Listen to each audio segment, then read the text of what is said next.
우리의 생명이시며 우리의 빛이 되시는 하나님 아버지, 복된 주일 허락하여 주시고 건강한 모습으로 예배드리게 해주심 감사와 찬양을 드립니다.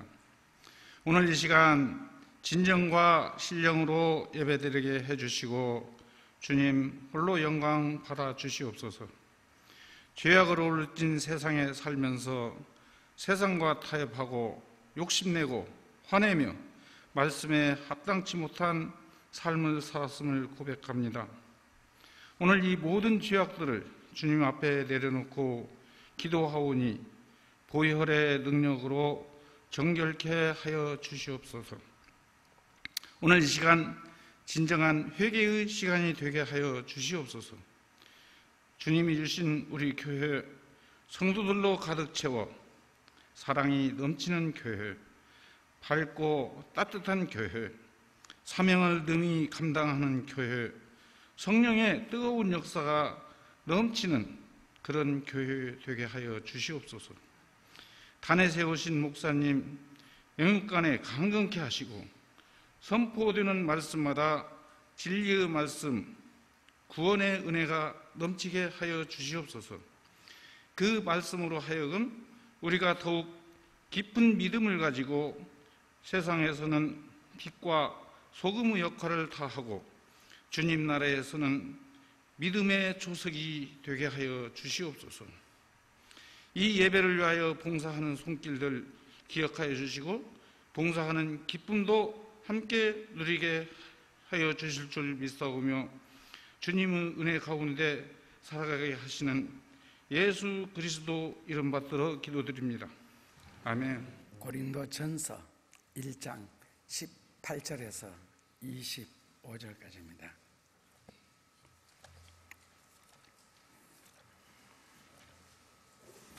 내용 면에서는 굉장히 수준 높은 내용입니다. 어떤 각도에서 받아들이느냐에 따라서 좀 다른데, 고린도전서 1장 25절, 하나님의 미련한 것이 사람보다 지혜 있고 하나님의 약한 것이 사람보다 강하니라. 형제들아,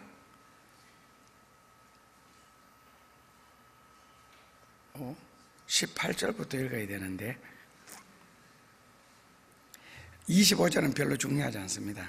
다 아는 거니까. 18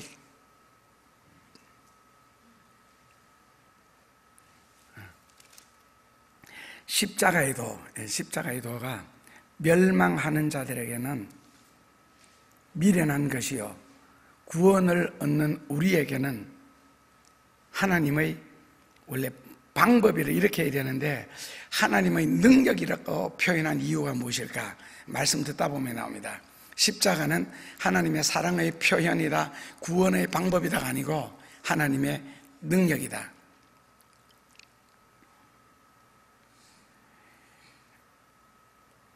그리고 22절 말씀에 유대인은 표적을 구하고 헬라인은 지혜를 찾으나 우리는 십자가에 못 박히신 예수 그리스도를 전하니 유대인에게는 거리 끼는 것이요 이방인에게는 미련한 것이로되 오직 부르심을 입은 자들에게는 유대인이나 헬라인이나 그리스도는 하나님의 능력이요 하나님의 지혜니라. 아멘. 18절 오늘 22절에서 24절까지입니다.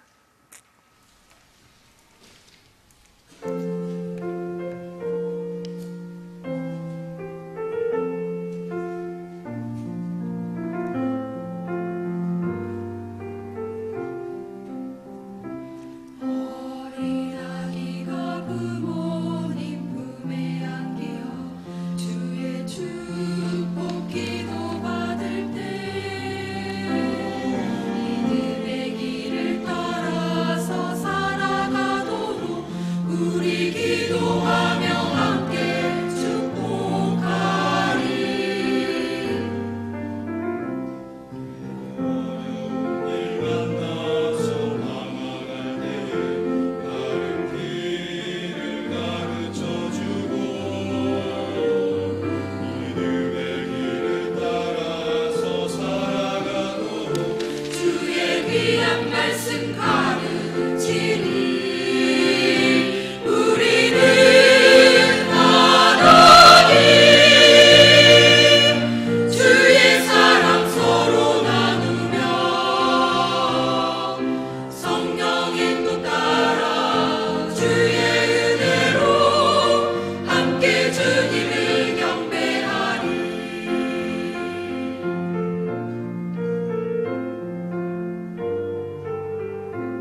21세기라는 초현대를 살아가고 있습니다. 그러기에 힘이 없으면 절대로 살지 못하는 세상에 살고 있습니다. 힘은 모든 것을 해결할 수 있는 능력이기 때문에 그렇습니다. 힘이 없는 곳에는 사랑도 없고 자유도 없고 기쁨도 없고 힘으로 되지 아니하는 어떤 평안도 없습니다. 돈 때문에 몸과 마음이 시달려보고 고통당해보고 인격적으로 모멸감과 모독을 당하는 걸 생각하면 돈 없이는 절대로 세상을 살아갈 수가 없다는 걸 철저하게 느끼게 될 겁니다. 그런 일들은 참 많죠. 돈 때문에 시달리는. 개봉동에 있을 때 예배 마치고 나오는데 어떤 조그마한 아줌마가 좀 덩치 크고 우악스럽게 생겼어요. 한테 막 멱살 잡혀서 그 동네 복판에서 막 고함을 지르면서 흔들거리면 머리채 잡혔던 기억 하는데도 한마디 반항을 못하는 그 이야기를 가만히 들어보니까 200만 원 빌려갔는 걸 안 줬대요.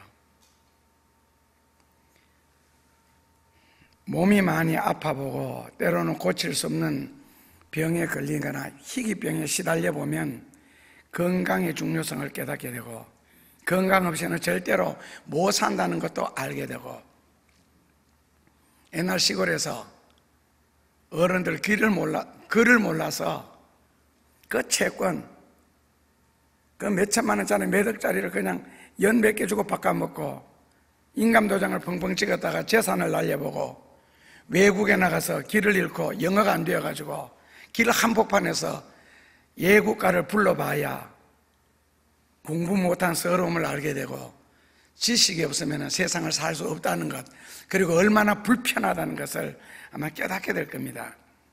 그렇다고 우리는 신앙인은 신앙 없이 세상을 살아갈 수가 있습니까? 돈이라 그러는 것은 만질 수 있는 모든 것을 얻을 수가 있습니다. 건강이라는 것은 행복을 추구하는 삶의 필수적인 조건입니다. 지식이란 인생을 답답하게 살지 않을 수가 있습니다. 모든 것을 해결할 수 있는 능력이 있으니까요. 그렇다면 영적인 힘, 신앙적인 힘이라는 것은 사람이 할 수 없는 일을 하나님의 힘을 빌려서 할 수 있는 능력이 바로 신앙의 힘입니다. 유일한 방법이죠.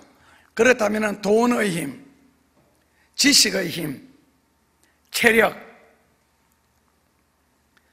이것은 이 세상을 살아가는 사람에게 있어서 어느 한 가지도 등한하게 할 수가 없습니다. 그런데 문제는 다 가졌느냐는 거죠. 다. 아니면 겨우 생명을 부지할 정도로 찔끔찔끔 가졌느냐, 늘 불안할 정도로 가졌느냐. 그런데 이 네 가지를 다 가질 수가 없다면, 그렇다면 어느 것을 갖기 위해서 여러분들은 투자를, 노력을 하시겠어요? 돈, 지식, 건강, 신앙, 어느 것에 가장 많은 투자를 하시겠어요? 학생들 공부 잘하는 과목이 있지요. 특별히 수학 잘하는 학생이 있고, 과학 잘하는 학생이 있고, 국어 잘하는 학생이 있고, 영어 잘하는 학생이 있고. 제가 중학교 1학년 때 내 친구 중에 이정재 지금 강남 살고 있는데, 그때 우리는 IM 어보이를 배울 때 그 친구는 그 두꺼운 사전을 들고 사전을 외우더라고. 알고 보니까 아버지가 통역관이었어요. 그래서 결국에는 그 친구는 이제 무역을 하면서 살죠. 잘하는 과목은 투자를 많이 합니다. 수학 잘하는 친구들은 손에 수학책이 늘 들려져 있습니다. 어떤 것에 투자하고 노력을 많이 하느냐에 따라서 확실히 그 부분은 다른 부분보다 많이 얻을 수가 있습니다. 그런데 이 힘의 양상이라는 것이 시대마다 조금씩 다르게 나타났습니다. 원시 시대 갈수록 삼손, 골리앗, 5강에 빠져준 항우 같은 그 힘이 장사다 그러는 그 친구들이 역사를 이끌었고 사람들에게 존경과 인사를 받았습니다. 그런데 중세 시대 이후에 근대에 접어들면서는 이제 아인슈타인 같은, 허블 같은, 에디슨 같은 이 과학자들이 문명을 발달시켰고, 레오나르도 다빈치나 고갱이나 고흐나 뭐 피카소 같은 이들이 그림으로 정신세계를 승화시켰죠. 그리고 베토벤, 뭐 모차르트 같은 이런 친구들은 음악을 통해서, 그리고 괴테, 톨스토이, 헤밍웨이 같은 경우에는 문학적으로 세계 정신적인 지주의 역할을 했습니다. 바로 지식의 힘이지요. 문명이 발달할수록 지식의 힘을 필요로 하지 육체적인 힘을 필요로 하지 않습니다. 몸으로 사는 것은 구약시대 때나 몸으로 살고, 아이 많이 낳으면 됐고, 힘이 셌으면 됐습니다. 뛰고 달려야 되니까요. 그러나 문명시대는 머리를 필요로 하고 아이디어를 필요로 하지 몸을 요구하는 시대는 아닙니다. 그래서 지금은 좋은 아이디어 가진 사람이 인사를 받고 머리가 좋은 사람들이 존경을 받는 시대고 모든 걸 다 누립니다. 그래서 러셀이 힘에 관한 그의 저서에서 글을 쓸 때에 첫째로는 정치력, 둘째로는 경제력, 셋째로는 지도력, 마지막 네 번째로는 영역을 역설했습니다. 결국 현실을 살아가는데, 예를 들어서 뭐 미얀마라든지, 미얀마가 지금 많이 민주화가 되고 있지만은 북한처럼 정치적인 어떤 자유가 없으면은 국민들 자체가 자유가 없습니다. 그래서 러셀은 정치력을 가장 먼저 들었습니다. 둘째로는 역시 돈이 있어야 되고, 셋째로는 지도자 잘 만나야 된다. 넷째는 영적인 힘이 있어야 된다라고 역설을 했습니다. 그런데 오늘 우리가 읽었던 고린도전서 1장 18절과 22, 3, 4절까지 여기에는 세 가지 힘을 말합니다. 러셀은 네 가지 힘을 말했고, 성경에서 말하는 세 가지 힘은 첫째로는 유대인들이 구하는 종교적인 힘, 다시 말하면 기적을 말하고 종교적인 능력, 둘째로는 헬라인들이 구하는 지식의 힘을, 지력을 말했고, 셋째로는 사도 바울이 주장하는 십자가의 힘을 말합니다. 이제 오늘날 교회에 오는 이유가 무엇이냐? 외국에 나가면은 한인교회는 사람들이, 그렇죠, 외국에 나가서 예수 안 믿는 사람은 드물다 할 정도로 우리나라 사람들은 왜 교회에 오느냐? 와야 고향 소식을 들을 수 있거든요. 그래서 오늘날 교회에 나오는 사람들 중에는 일부는 정보를 얻기 위해서 나오는 사람들이 있을 거고, 둘째로는 종교적인 체험을 구하려고 교회에 나오는 경우가 있는데, 성경적으로 말하면 강단에서는 예수 그리스도만 전한다는 겁니다. 내가 지금 경제적으로 돈으로 급해 죽겠는데 돈 버는 방법, 축복받는 방법을 설교해 주기를 바라고 왔는데, 내가 지금 정신적으로 굉장히 공허하고 괴로운데 마음의 평안함을 주는 설교를 들으러 왔는데, 내가 몸이 아파 죽겠는데 예수님의 병 고쳐준다는 이런 설교를 듣기를 바라는데, 예수 그리스도만 전하고 십자가만 전한다는 논리입니다.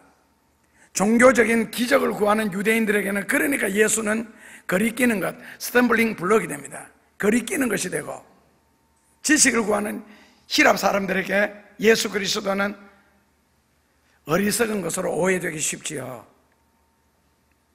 그래서 십자가에 달려 죽은 예수님이 누구냐? 하나의 철학적인 과제로서 연구를 하지요.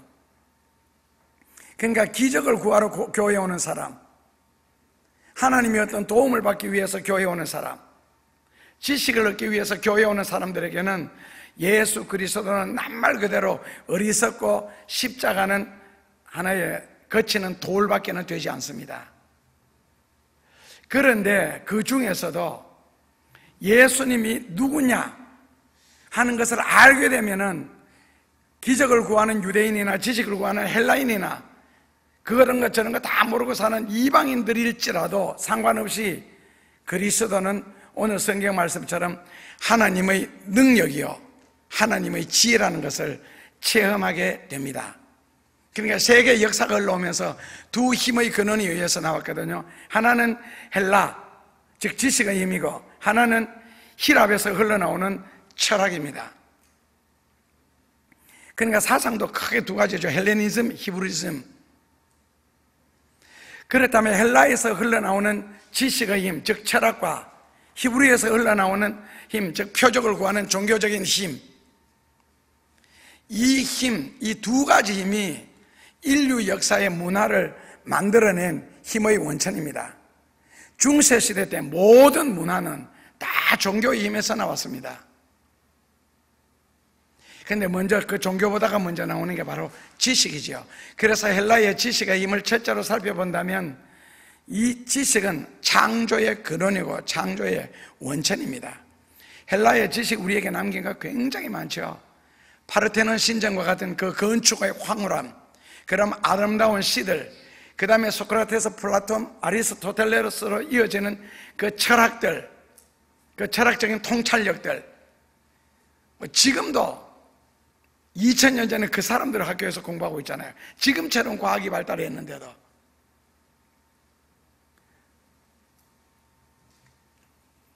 근데 역시 소크라테스, 플라톤, 아리스토텔레스 봐도 그 사람들이 그렇게 유명한 책을 쓴 것은 아닙니다.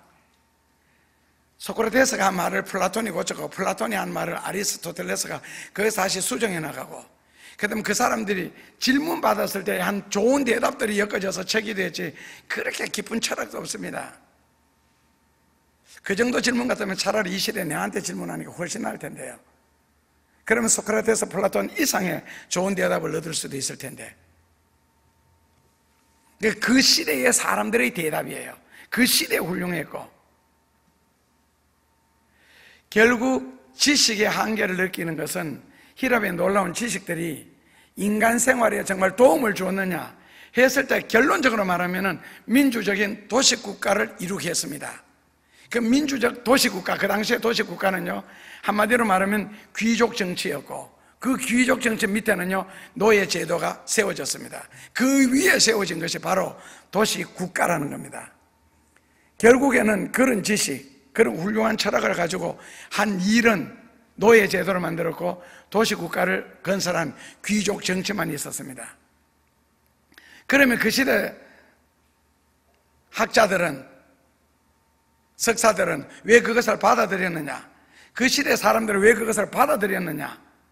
하나의 복종해야 할 운명으로 이해를 했기 때문에 그렇습니다. 그래서 히랍의 지식이 높으면 높을수록, 발달하면 발달할수록 노예 제도는 점점 더 강화되었습니다. 그들은 글을 몰랐으니까요. 그래서 오늘날에는 이것을 바로 과학의 힘이라고 표현하죠. 그 지식이 발달한 것이.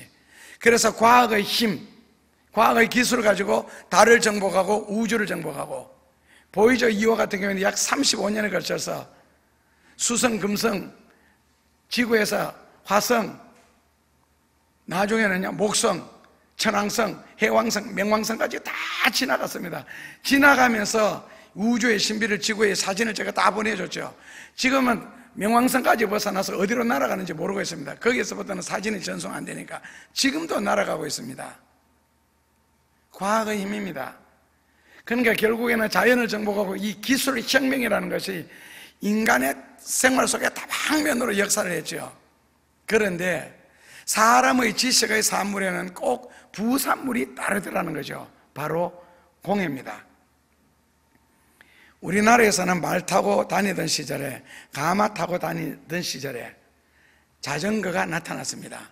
우리나라 자전거 처음 들어올 때 이름이 뭔지 아세요? 비기라 그랬습니다. 날비자 기계기자.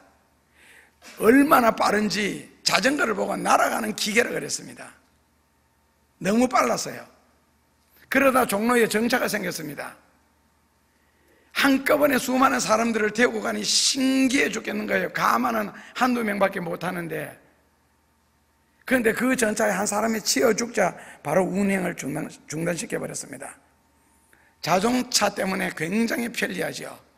그러나 자동차 때문에 정신적으로, 물질적으로 피해를 입거나 피해를 당해보거나 육체적인 장애를 입어보거나 생명을 잃어보면은 자동차라는 문명의 이기 속에 들어있는 인간을 괴롭히는 각종 공해들.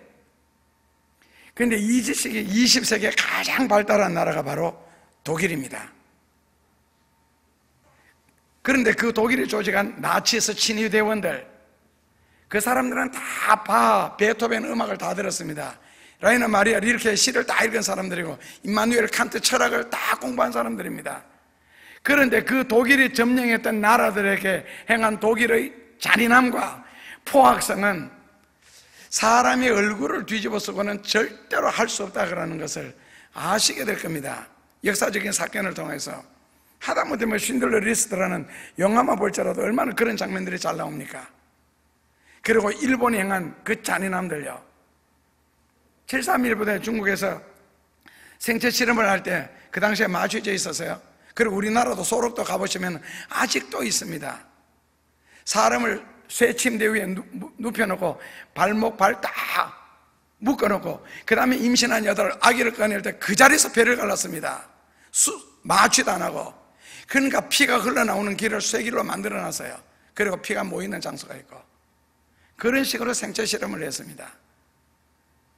일제시대 때는 만두가 나오는 날에는 그건 실험입니다. 만두 속에 각종 병균을 집어넣어서 예를 들어서 동상이 어느 정도에서 얼마나 걸리는지 알아보기 위해서는 한겨울에 따뜻한 옷을 입혀놓고 팔목을 걷어서 그걸 쇠에다 묶었습니다. 그리고는 밤새 그 위에서 물이 떨어지도록 만듭니다. 한 손은 그냥 두고 한 손은. 그래서 물이 떨어졌을 때 어느 속도와 안 떨어졌을 때 어느 속도. 그런 걸 그 이튿날 아침에 끌고 가서 뜨거운 물에 놓고 손을 잡고 당기면은 뼈만 남죠. 살이 확 벗겨지면서 뜨거운 물에. 그런 식으로 했습니다. 1층 옥상에서 사람 떨어뜨려보고 2층 옥상에서 떨어뜨려보고 3층 옥상에서 밀어서 떨어뜨려보고 5층, 6층, 7층에서 그리고 10대, 20대, 30대, 40대, 50대, 60대, 70대 그 다음에는 아픈 사람, 건강한 사람 왜 군인들에게 전쟁을 할 때를 위해서 그래서 일본이나 독일에서는 발표하지 못하는 의학적인 결과들 많지요. 그런 걸 어떻게 발표합니까? 그러니까 배울수록 잔인하고 악랄하고 그래서 계시록의 마지막에 666 들어갔을 때도 못 배운 사람들이 하는 짓이 아닙니다. 결국 지식이 우리에게 가져온 것은요 도덕을 떠나도록 만들었고 신을 떠나도록 만들었고 그 자리에 지식이 자리 잡으면서 결국 시간이 흐를수록 사람들은 허무, 불안, 공허, 갈등, 분열 그리고 큰 기계 소리에 돌아가는 거기에서 소외되는 인간, 고독한 인간 그러면서도 과학은 점차 발달돼서 60년 전에 핵실험을 한 남태평양에서는 주민들이 아직도 고향을 바라보면서 못 돌아가고 있습니다. 적어도 미국에서 프랑스에서 핵실험을 할 때는 최소한도 원주민들이 사는 섬에서 1000km 이상 떨어진 곳으로 다 옮겼습니다. 1000km 밖에서 실험을 했는데도 아직도 거기는 사람이 살지 못합니다. 다른 나라에서는 지금 일본 비자 안 내줍니다. 선진국에서는. 근데 우리나라는 아직도 일본 여행을 속여야 돼요. 그 얘기 그게 얼마나 무서운 줄 모르고 미국의 네바다 주사에 가면은 아직도 1944년도에 핵실험한 자리가 있습니다. 지금 몇 년 지났습니까? 80년이 다 돼가는데도 아직까지도 거기에는 풀 한 폭이 나지 않습니다. 그리고 엄청나게 움푹 패인 모래를 아마 볼 수 있을 게 가시면은요 80년이 다 돼가는데 아직까지도 풀 한 폭이 안 자랍니다. 그게 핵의 무서움이거든요. 그런데 이 핵이 거기서 멈추는 게 아니잖아요. 핵 에너지를 통해서 인조 구름을 만들고 광열 전파를 보냄으로써 앞으로는 인공위성 없이도 텔레비전으로 시청할 수가 있고 세라믹 인간을 만들어서 사람 눈빛을 쳐다보고 저 사람이 지금 무엇을 원하는지 무엇을 불편해하는지 알아서 말 한마디 안 하고 다 해결해주는 그리고 지금 대기권에 떠다니는 5천여 개의 인공위성 다 다른 사명들이 있죠. 인간의 지식에 사람을 굉장히 편리하게 만들어준 반면에 결국 앞으로 계시록에 들어가서 사람을 죽이는 것도 결국 위성이 사람을 죽이게 될 겁니다. 바둑판처럼 가로 세로 30cm 단위로 지구를 다 나누어 놨습니다. 누구든지 30cm 안에만 들어오면 정확한 목표물이 됩니다. 그러니까 실수도 안 합니다. 결국 지식의 발달로 인간은 더욱 불안하게 살게 되니까 결국에는 뇌엽 절제 수술을 통해서 IQ를 50 이하로 낮춰버린다든지 인생을 멍청하게 사는 그런 수술까지 유행하겠어요. 그러다 보니까 사람들은 지식 목표는 더 이상 살 수 없다 해서 나오는 게 히브리인들이 원하는, 표적을 구하는 종교의 힘을 요청하게 되죠. 그래서 어려울수록, 힘들수록, 사건이 생길수록 사람들이 종교에 확 모이는 그러한 때가 된 겁니다. 지위가 높아질수록, 배워볼수록, 많이 가져볼수록 얼굴에 평안이 없더라는 거죠. 더 자살을 많이 하게 되고, 더 미신을 숭상하게 되고. 세계에서 가장 지성인의 도시라고 하는 프랑스 파리에는 5,000명당, 시민 5,000명당 한 명꼴의 성직자가 있고, 시민 514명당 한 명꼴로 의사가 있고, 시민 120명당 한 명꼴로 뭐가 있는지 아세요? 무당이 있습니다. 가장 지성인의 도시인 파리가. 그렇다면 히랍의 지식의 힘의 한계 위에 히브리적 종교의 힘이라는 것은 결국 창조주 하나님의 간섭과 지배에 의해서 사람이나 세상이 움직여가는 것이 아니고 사람들의 원함에 의해서 우리가 우리를 만들자는 거죠. 어떤 면에서 이제 신에게서 탈출하는 겁니다. 그러면서도 신은 이용해야 된다. 그래서 이것이 바로 히브리적 표적의 신앙의 힘입니다. 그러니까 결국 히브리인들이 구상하고 믿고 바란 메시아는 뭐냐? 우리가 지금은 아무리 노예처럼 비참하게 살지라도 한번 하나님이 역사하시면은 바로의 권세도 무너뜨리고 바다도 갈라서 걸을 수 있도록 건너게 해주고 손가락 깜짝 안 해도 하늘에서는 음식이 쏟아지고 우물을 안 파도 수로를 안 놓아도 반석에서 물이 터져서 마실 수 있도록 만들어주고, 여리고성이라는 것은 그렇게 튼튼할지라도 고함만 한번 지르고 나니까 저절로 무너지더라는 거고, 그리고 적과 꿀이 흐르는 땅속에 가면 우리가 손에 물 안 묻혀도 먹고 살 수 있다. 그래서 신은 반드시 오신다. 메시아는. 이게 바로 신앙의 힘입니다. 어떠한 어려움이 닥치고 어떠한 고난이 다가온다 할지라도 견뎌낼 수 있는 힘, 그게 종교의 힘이거든요. 왜? 거기는 기적이 있으니까요. 그리고 그 기적의 주인공은 바로 메시아가 있으니까. 그래서 어떠한 비극적인 절망에서도 절대로 낙심하지 않고 앞으로 나아가는 힘이 바로 신앙입니다. 그래서 생활 속에서 작은 어려움만 생겨도 사람이 노력하고 뛰고 달리기보다는 일단은 하나님부터 의지하겠다. 하나님이 해결해 주시기를 바란다. 결국에는 유대인들의 그 종교적인 힘은 바벨론, 아수리아, 페르시아, 이집트, 로마, 독일 수많은 제국주의자들에 의해서 점령당하고 빼앗기고 억눌리고 포로 생활하고 노예 생활을 함에도 불구하고 때로는 그들을 다 죽여가지고 골짜기에 던질지라도 하나님 말씀 한마디만 하니까 부활이 돼가지고 군대가 만들더라는 거예요. 그리고는 오히려 적군을 공격하게 되고. 그러니까 종교적인 이 힘, 기적이라는 것은 사람이 상상할 수 없는 능력이 숨어 있는 거거든요. 이런 점에서 볼 때 헬라인들이 지식을 구하는 것보다는 유대인들이 종교를 구하는 표적적인 종교, 이것이 훨씬 더 훌륭한 겁니다. 왜? 그 종교의 힘에 의해서 나는 모든 것을 누릴 수가 있고 모든 인생 문제는 해결할 수가 있다. 그렇게 믿고 버티어오고 6,000년 동안 견디어온 민족이 바로 히브리 민족입니다. 그런데 그 종교적인 그 표적을 구하는 그 믿음에 한계가 드러났습니다. 그들이 정말 하나님을 믿었느냐는 거예요. 그러다 보니까 어떤 종교가 탄생해요? 광신도들요. 인간의 손으로 하나님의 표적을 한번 잡아보고자 하는 광신도들. 그러니까 모든 종교는 동양에서 생겼는데 유일하게 서양에서 생긴 종교 하나 있죠. 브라질의 인민사원. 결국 결론은요, 514명이 함께 자살을 하는, 그리고 요즘 우리가 말하는 사이비 신흥 종교들이 다 이제 거기에 속하는 거예요.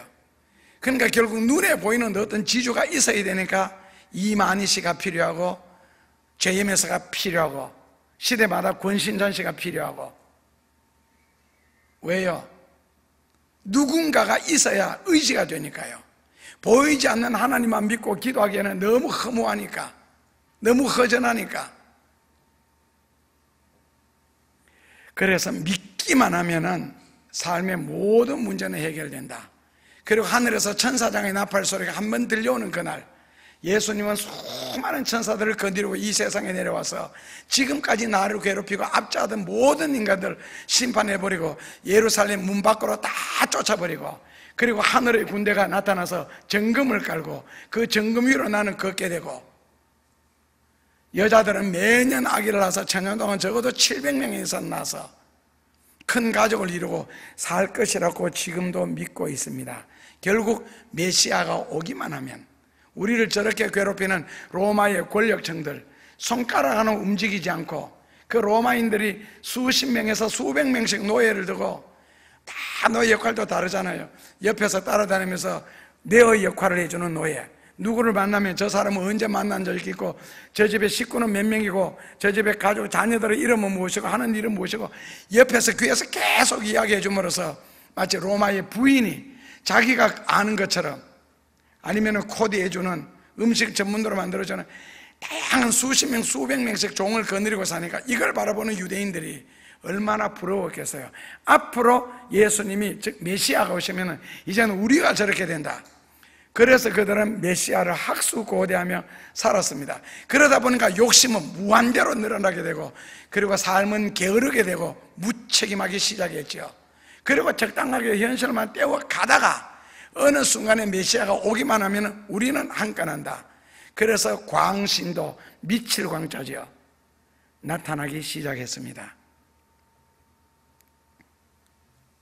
그래서 마침 그 당시에 예수님이라는 어떤 인물이 나타나서 죽은 자도 살리고 병든 자도 고치고 물 위도 걷고, 신기하니까, 당신이니까.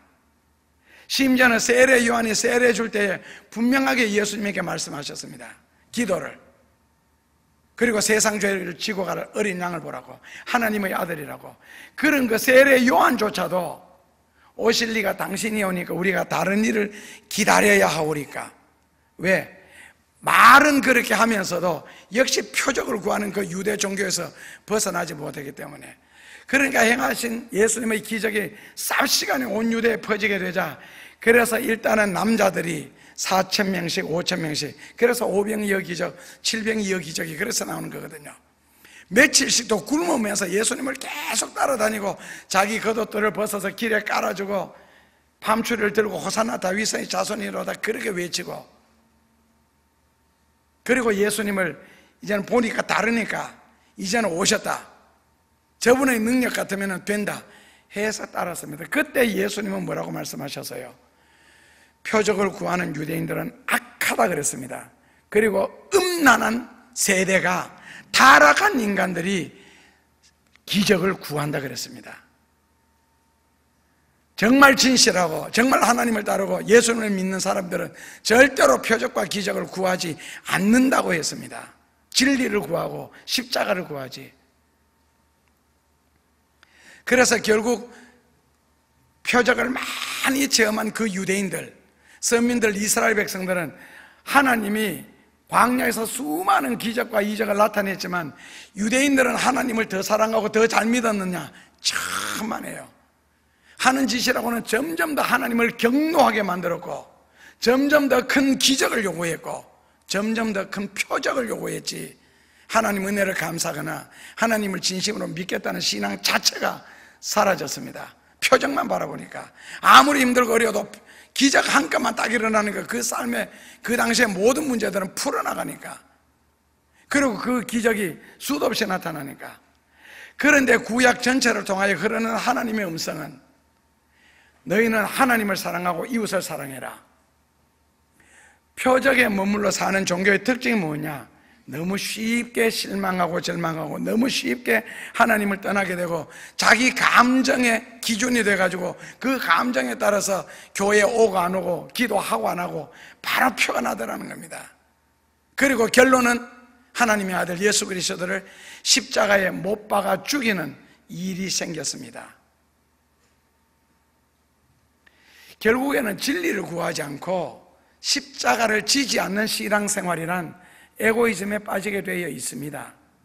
모든 것이 자기 중심이 되어버립니다. 결국에는 성경적으로 하나님을 믿어야 되는데 성경과 정반대로 가는 믿음을 갖고 있었습니다. 내 소원이 이루어져야 되고 내 기도가 이루어져야 되고 내 뜻이 이루어져야 된다. 평소에는 성에 대해서 죄를 짓고 거룩할 성령, 평소에는 입이 너무너무 거칠고, 평소에는 하나님을 향하여 충성하거나 헌신하는 모습이 전혀 없고, 교인의 기본적인 의무나 교인적인 기본적으로 해야 될 하나님 앞에 예배드리는 이런 것도 없으면서 어떤 문제만 생기면 가서 기도하면 다 이루어질 줄 아는 이런 철저하게 하나님을 하나의 액세서리 정도로 내가 기도하면은 충실한 나의 머슴이 되어서, 그건 지나치 표현이니까 충실한 나의 일꾼이 되어가지고 나의 소원을 이루어주는 정도의 이용 가치로밖에 생각하지 않는, 그것을 신앙이라고 지금 붙잡고 있습니다. 원래 신앙이라는 단어는 철저하게 내가 죽고 하나님 중심이 되는 것, 그리고 성경대로 살겠다는 것. 지금까지는 내 계획, 내 뜻대로 살아왔지만 이제부터는 모든 것의 주인은 하나님이시다. 그리고 로마서 6장 4절에 있는 것처럼 나라는 존재는 세례받는 순간에 무덤에 장사하여 죽였다, 그리고 바다에 가라앉혔다. 지금부터는 부활한 모습, 의와 진리로 거듭나서 하나님을 기쁘시게 하고 주의 영광을 위하여 내가 살겠습니다. 나의 모든 것의 주인은 하나님이십니다. 이걸 고백하는 것이 신앙이고, 그 신앙 고백을 들었을 때 주는 게 세례입니다. 세례만 받을 뿐만 아니라 우리는 뭐 항존 직분까지 받아놓고도 아니더라는 거죠. 쭉정이였고 결국에는 가짜였다는 거죠. 하나님의 영광을 위하여 하나님이 기뻐하시는 일을 죄인으로서 피조물로서 할 수 있다는 것 이상의 영광도 없고 기쁨이 없다, 이걸 고백하는 게 신앙이거든요.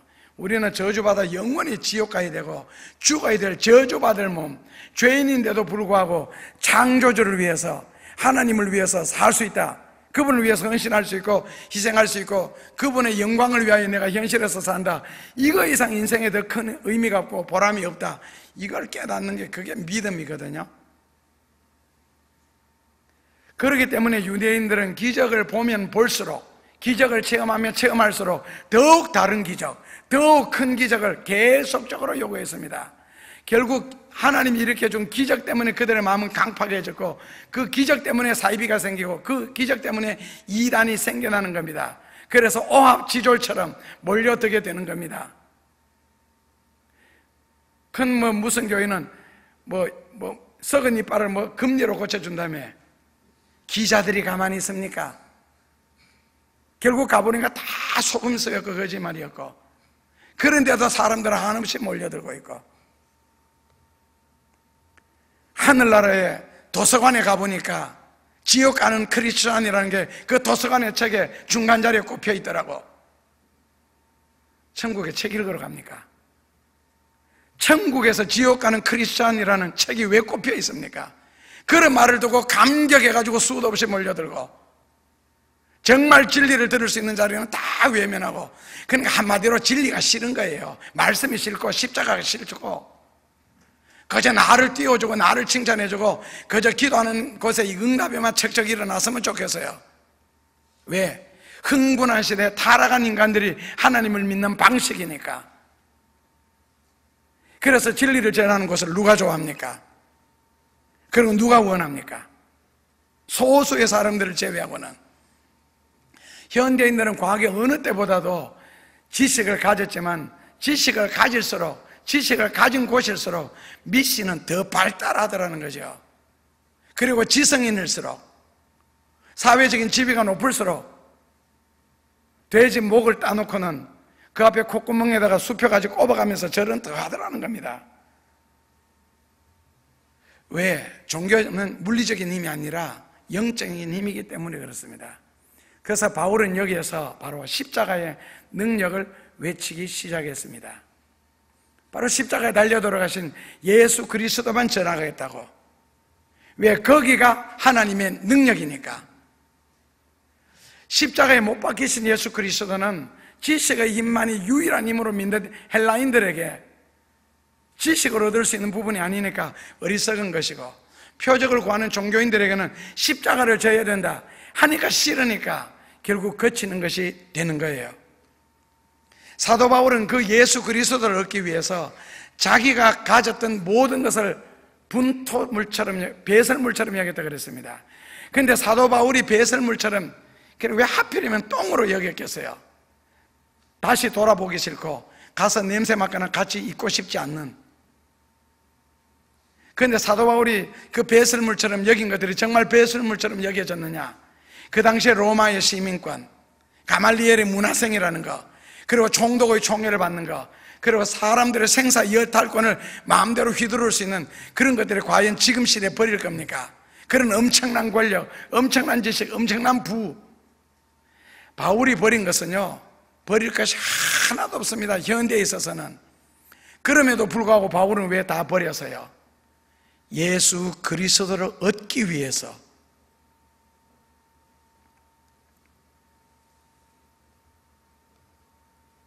결국 십자가 속에 다 들었다라는 겁니다. 그 십자가에 달려 돌아가신 예수 그리스도가 지혜와 지식의 근본이고 하나님의 능력이고 구원의 힘이라는 걸 체험했습니다. 그래서 사도 바울은 나는 십자가만 전하겠다. 골로새서 2장 2절 3절에서요. 왜? 십자가 안에 지식과 지혜와 모든 부요와 기적들이 다 감추어져 있더라는 겁니다.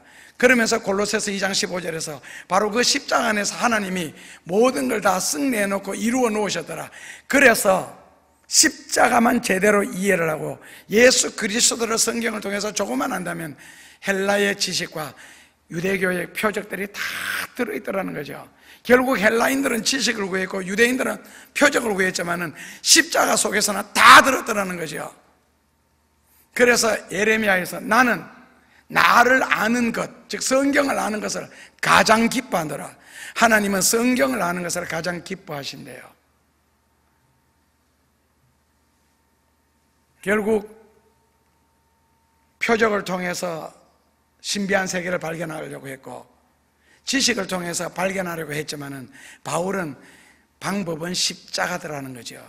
그래서 십자가는 이해되는 것이 아니길래 몸으로 체험을 하라는 겁니다. 그래서 사도 바울이 고린도전서 4장 20절에서 하나님에 관한 것, 능력에 관한 모든 것은 인간의 말에 있지 아니하고 오직 체험에 있느니라. 고린도전서 4장 20절이에요. 사도 바울이 가졌던 모든 것을 배설물처럼 여기고 오직 예수 그리스도의 십자가만 전하겠다고 결심한 이유도 바로 그런 이유가 있습니다. 지식을 찾는 헬라 사람들에게는 지식으로만이 최상의 방법이라고 생각했고 기적을 요구하는 유대인들에게는 기적처럼 더 고상한 방법은 없다라고 생각했지만 사도 바울은 그 기적도 지식도 얼마나 어리석다는 것을 다 깨닫게 되었기 때문에 나는 십자가에 달리신 예수 그리스도를 전하겠다고. 그래서 힘의 참 근원은 그리스도에게서 나오는데 그 그리스도에게서 찾는 자들에게 결코 1차원적인 육신의 힘 그리고 2차원적인 힐압적인 지식, 유대적인 종교 아니라는 겁니다. 그렇다면 기독교는 지식과 그 기적을 배제하느냐? 그렇지 않습니다. 타협하는 것도 절대로 아닙니다. 그 지식을 구하고 표적을 구하는 거기에서 파괴적인 요소만, 악질적인 요소만 제거하면은 창조적인 힘으로 바뀌어지는 것이 바로 지식이고 표적이기 때문에 그렇습니다. 그래서 새로운 차원에서 하나님의 엄청난 것을 공급할 수 있는 그 새로운 차원이 바로 십자가의 능력의 차원입니다. 우리의 모든 약간과 죄 때문에 십자가에 달려 들어가셨다.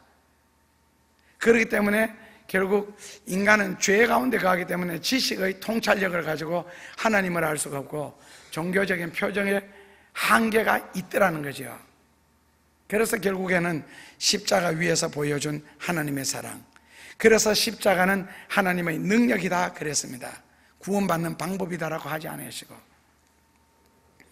결국 가장 큰 기적은 무엇이겠어요? 하나님이 십자가 위에서 나 같은 죄인을 위하여 소리 없이 달려 죽는 것, 그게 가장 큰 기적입니다. 가장 근본적인 기적이고요. 그 근본적이고 가장 큰 기적을 체험하지 못하면 다른 모든 것은 헛됩니다. 그러니까 찬소가 있는 것처럼 작은 파도 보고 마음이 졸여서 못 가는 상태. 그런데 어떻게 바닷속을 헤아릴 수가 있겠어요? 근본적이면서도 가장 고상한 그 지식을 체험하지 못하는데, 이 십자가의 비밀과 십자가의 신비를 체험하기 전에는 한국에 있는 5만 5천 개 교회 다 다녀도 500여 명 부흥사들을 다 만나도 다 쓸데없습니다. 그거 십자가 이해하기 전에, 그리고 그 성경 배우기 전에는요. 그래서 십자가를 성경에는 사랑하라 그랬고, 예수님이 너는 십자가를 지고 나를 따르라 했습니다. 왜요? 십자가 속에 엄청난 하늘의 비밀과 십자가 안에 있는 놀라운 하나님의 기적과 수많은 감추어진 축복들, 그런 것들이 십자가 위에서 나타나거든요. 그러니까 십자가 위에 나타나는 하나님의 기적과 능력과 신비들을 체험하기 위해서는 자기가 십자가 위에 올라가야 됩니다. 즉 십자가를 져야 됩니다. 십자가를 지지 않고는 절대로 체험하지 못합니다. 그래서 십자가는 설명되어지는 것이 아닙니다. 십자가의 신비를 깨닫게 되면은 인생의 창명복이 무엇인지, 기적의 신비가 무엇인지, 인간의 지식에 놀라운 것이 무엇인지를 다 성화된 상태에서 깨달을 수가 있습니다. 결국 신약의 핵심은 뭐예요? 예수님이 생명을 버리심으로 구원의 길을 열어놓으셨다. 그렇다면 구원의 길을 열어놓으신 이 길을 따르는 사람들은 십자가를 져라는 거거든요. 그런데 그 십자가를 지지 않기 때문에 예수님을 이용해서 출세주의, 안일주의, 적당주의, 향락주의 완전히 뒤로 하는 거죠. 예수님이 요구하는 것은 예수님이 가신 사랑의 길, 진리의 길, 십자가의 길, 헌신의 길을 따라라는 거예요. 그렇다면 오늘까지 너가 경험하지 못한 새로운 기쁨, 새로운 힘, 새로운 소식, 새로운 소망, 새로운 축복, 그것을 발견할 텐데 그걸 안 따라간다는 거예요.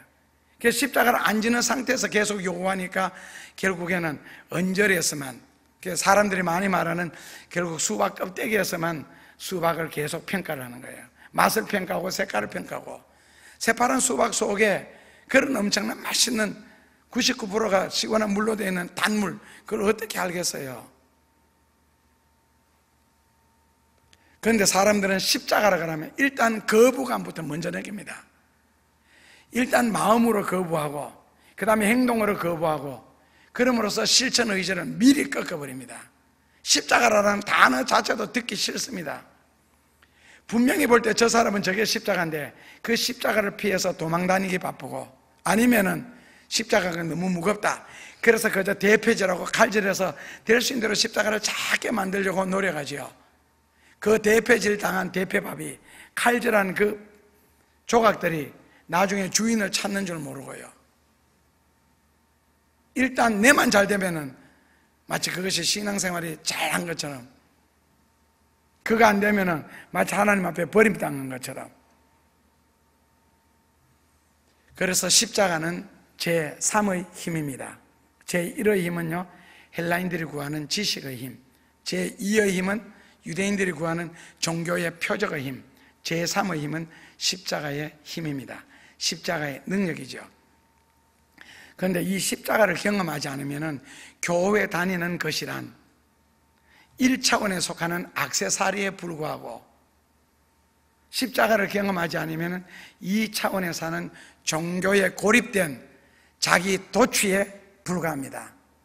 그냥 내 혼자 기도하고 내 혼자 찬송 부르고 내 혼자 난리 칠 뿐이지 하나님과는 연결되어 있지 않습니다.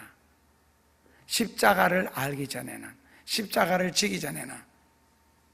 그렇다면 종교적인 액세서리나 스스로 종교에 고립된 자기도취, 마치 마취제 주사 한 방을 맞고 난 데는 가장 머리카락 불어가면서 하는 그 자기 도취에 불과하지 않기 위해서는 세수대야를 들고 허리에 수건을 감고 제자들의 발을 씻기는 삶의 현장이 있어야 됩니다.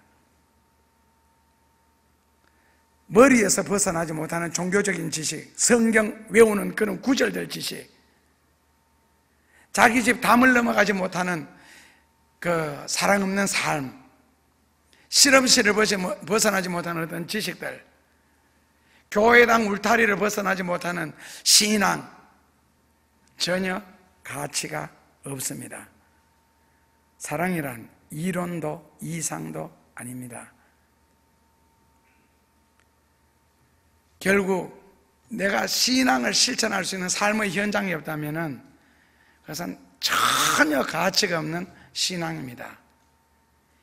하나님을 안 믿어도 되고 예수님을 안 믿어도 됩니다. 교회 다닌다는 것은 시간 낭비고 성경 읽는다는 것은 골치 아픈 일입니다. 뭐 하려고 예수 믿습니까? 뭐 하려고 교회 다니고? 뭐 하려고 예수 믿습니까? 하나님 믿고. 뭐 하려고 성경 공부합니까? 수건을 허리에 두르고 세수대를 들고 가서 실천할 장소가 없는데 그런 신앙이 뭐가 필요하며 언제 예수님이 그런 신앙을 요구했습니까? 그게 믿음이라고 누가 이야기했습니까? 그렇게 하면 구원받는다고 누가 요구했습니까? 주일 성수도 11조도 안 하는데 무슨 신앙입니까? 그래서 교회만 오래 다니면 구원은 자동적으로 엘리베이터 타듯이 딱 받아놓은 밥상처럼 여겨집니까? 너희는 날마다 두렵고 떨림으로 날마다 너희를 구원을 이루라는 그 말씀은 생각도 안 나고 장차 들어갈 천국을 위하여 노력하라는 그런 구절은 마음에도 안 느껴집니까? 왜? 내가 입으로 예수님을 시인했기 때문에 이미 구원받았으니까. 그래서 교인은 기본적인 의무도 안 하면서 온갖 소원 이루어달라고 기도하십니까? 그게 누가 믿음이라 그랬어요? 그런 기도 누가 이루어준다고 했고? 그렇다면 의인의 간구가 역사하는 힘이 크다. 평소에 신앙생활하는 모습 속에서는 전혀 주님을 사랑하는 거 정말 믿는다는 냄새가 전혀 안 나는데 기도만 드리면 응답해 준다고 성경 어디에 그려놨습니까? 평소에 입술에 온갖 원망과 험한 말들이 다 들어있는데 그 입술로 기도한다면 누가 들어준다고 성경이 대답했어요?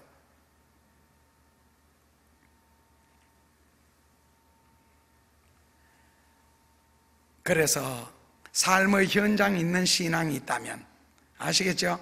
선교할 수 있는 곳, 선교하는 자리, 구제할 수 있고 전도할 수 있는 자리, 정말 무릎을 꿇고 진실하게 눈물과 더불어 헌신하는 삶과 함께 기도 드릴 수 있다면 대환란 날에, 인생의 큰 어려움을 당하는 날에, 그리고 하나님의 도움이 꼭 필요할 때 하나님은 여러분들을 가장 축복된 자리, 가장 영광스러운 자리, 가장 은혜로운 자리로 하나님께서 인도해 주실 겁니다. 그렇지 않으면 그날에 크게 후회할 겁니다. 기도해도 응답이 없다는 걸 깨닫게 될 거고, 환난 날에 가장 영광스러운 자리로 가지 못함으로써 통곡하고 탄식할지라도 때가 늦었다는 것을. 그래서 첫째 힘과 둘째 힘을 다 공급해주는 제3의 힘인 십자가를 꼭 사랑하시고 여러분들 삶의 현장에서 주어진 십자가를 지고 삶으로써 그 십자가 위에 있는 하나님의 신비와 기적과 온갖 축복과 능력들을 받아서 하나님께 영광이 되고 하나님이 기쁨이 되는 삶을 살 수 있기를 주님의 이름으로 축원합니다. 예수님 무거운 설교를 들었습니다. 그러나 그 십자가의 무거움 속에 하늘나라의 신비와 하나님의 온갖 기적과 능력과 하나님의 무한한 축복이 있다는 것을 꼭 깨닫게 하여 주심으로써 하나님을 믿는 즐거움, 예수님을 믿는 신비, 성경을 깨닫는 은총을 체험하게 하여 주옵소서. 예수님 이름으로 기도하옵나이다. 아멘. 예수님,